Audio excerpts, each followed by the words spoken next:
Let's talk a little bit about the display here. Here we can see how much power we produced since the first day,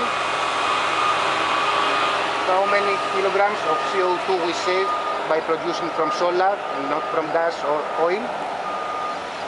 The power that we produce right now, it is 20.7 kilowatts. The irradiation level, which is 376 watts per square meter. Time and temperature, which also help us to understand if the installation is producing correct or no.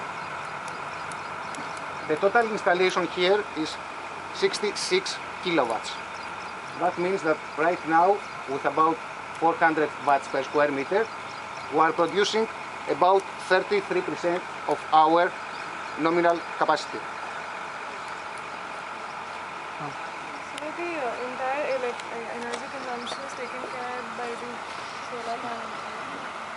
We are producing the power here, we store them in the batteries, and we get as much as we need on the building.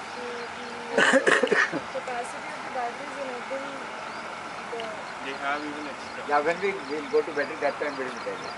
It is a little bit special battery system, so we are going to explain when we will do that. And so the power used by when we are rotating it, where does the power come from? From the panel. From the panel only. Here we don't have any grid connection, we don't have any generator backup. All the power that we need, we use, are producing from solar. No problem. It's a lot, if you move it in it will consume much power for rotating. Definitely. But it's very negligible. It consumes around 0.4 to 0.6 kilowatt per day. Per day for complete rotation. Each one of them. So it's negligible. So we are producing much more by rotation.